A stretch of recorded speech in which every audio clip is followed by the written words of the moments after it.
So let's break this down for a second. So we know the situation, 3-2 game, 2 outs, man on first. He's taken off, right? And so let's run through this play real quickly. We know the result. It's going to bounce away. And you're going, well, this is nuts. This guy's going to be on third. And wait a minute, he keeps running. And the reaction is, what the hell just happened, right? How did the Rangers just tie this game? And hell of an effort, though. Hell of an effort for him to score. But let's break it down, kind of went wrong, in my opinion. So, yes, throw first is not good from Gary Sanchez. And if you look at this, and if it is a good throw, he's going to be out at second base. But this is where I want to just start to preface this, that this is not just on Gary for all these plays. So Gunner's trying to get in front of the base here. Problem is that Gunner, with the ball kind of sinking away, he's hoping for a quick tag, not necessarily about trying to break it down. And so what happens in that case, and Gunner's way out in front, he's not getting to the ball. And that's, again, I give that more to Gary than on Gunner, but not blocking the ball and not trying to keep it in the infield. Crazy things happen. Ball gets away. Now, here's where it's an issue. So does a pretty good job, Said, of getting the ball in quickly. And so Jackson has the ball, said he makes a good throw, and he's still got about 70 feet to score, right?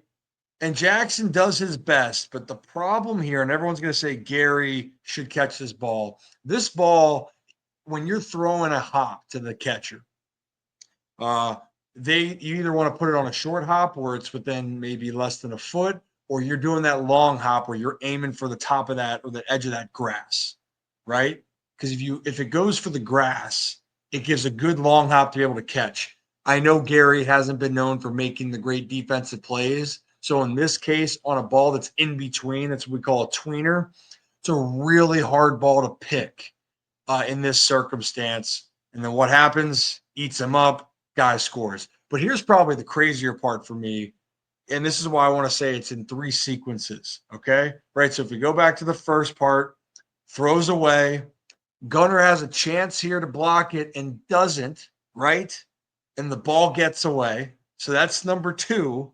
And then number 3 is that he should be out. Because watch the guy rounding third, by the way.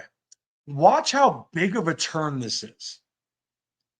He is so far outside the line. So he's even taking up more time to get to the plate, right? What's the quickest way? Sharp turn where you're going right down the baseline. He is so far out, adding distance to the run.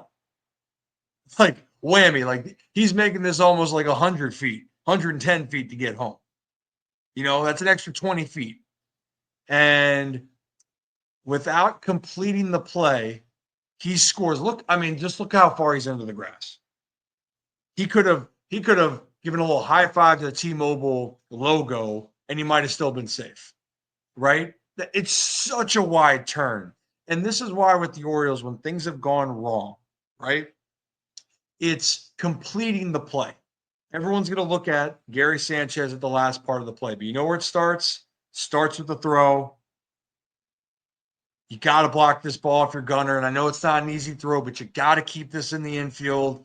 And then for Jackson, it's not a bad catch, but is that a relay throw to the plate? And how many times have we seen relay throws to the plate for the Orioles where they could have gotten the out, but they were a hair off on the situation? The Orioles have had issues. There's no doubt about it. They're missing some key guys, but the bigger part is they aren't making fundamental plays.